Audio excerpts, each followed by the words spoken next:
राजा की सपना। 500 साल पहले की बात है। विजयनगर नाम का एक राज्य हुआ करता था। उस राज्य में कृष्णा नाम के एक राजा की हुकूमत थी। एक बार जब राजा सो रहा था, उसे एक सपना आया। उसने सपने में एक आलीशान महल देखा। उस महल में भिन्न प्रकार की बत्तियां थीं और वो हवा में उड़ रहा था। अगले दिन से राजा इस सपने के बारे में भूल नहीं पाए। अचानक उसने सबको एक सभा में बुलाया और अपने सपने के बारे में बताया। उसने ऐलान किया कि अब वो इस सपने को हकीकत में बदलेगा। इस फैसले के बाद सब सोच में पड़ गए। अरे, ऐसा महल कैसे बना सकते हैं? उड़ता हुआ महल बनाना तो नामुमकिन है। राजा गुस्सा हो गया। मैं किसी की नहीं सुनूंगा। तुम जो भी करो, मुझे बस ये सपने को हकीकत में बदलना है। जो भी ये महल बनाएगा, मैं उसे खूब सारे तोहफे इनाम में दूंगा। काम जल्दी शुरू हो जाना चाहिए। ये बोल के राजा वहाँ से चला गया। सभा के सारे लोग हैरान रह गए। कुछ दिन बीत गए।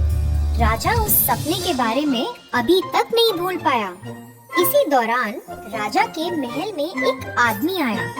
वो बहुत बूढ़ा था और लाठी की मदद से चल रहा था। वो राजा के पास आकर बोला, राजा जी, मेरे साथ अन्याय हुआ है, मेरी मदद करो।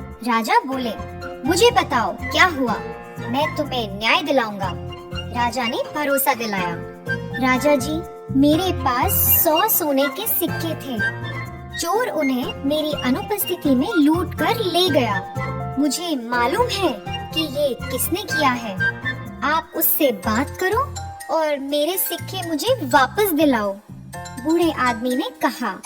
ये सब सुनने के बाद राजा बोले, किसने चोरी की है? वो कहाँ रहता है? बताओ। बूढ़ा आदमी तनाव में आ गया। तुम चिंता मत करो, मुझे बताओ किसने ऐसा किया है, मैं तुम्हारी मदद करूँगा। राजा ने हौसला दिलाया। राजा जी, जिसने मेरे 100 सिक्के चुराए हैं, वो आप हो। कल रात आप मेरे सपने में आए थे और आपने चोरी की थी। बूढ़ा आदमी बोला। राजा को बहुत गुस्सा आया। ये कोई मजाक चल रहा है? सपने को सच मानना बेवकूफी है। राजा बोला। ये सुनते ही बूढ़े आदमी ने अपनी दाढ़ी और मूंछ उतारी और लाठी को भी फेंक दिया। उसने अपना पूरा भेष बदल दिया। वो बूढ़ा व्यक्ति तेनालीरामा था। राजा जी, मुझे माफ कर दो। और कोई रास्ता नहीं था। मैं यही आपको बताना चाहता था कि सपने को सच में बदलना नामुमकिन है। ये सुनते ही राजा कृष्णा हंसने लगे। राजा को एहसास हुआ और उसने तेनाली को शाबाशी दी। उम्मीद है ये कहानी आपको बहुत पसंद आई होगी।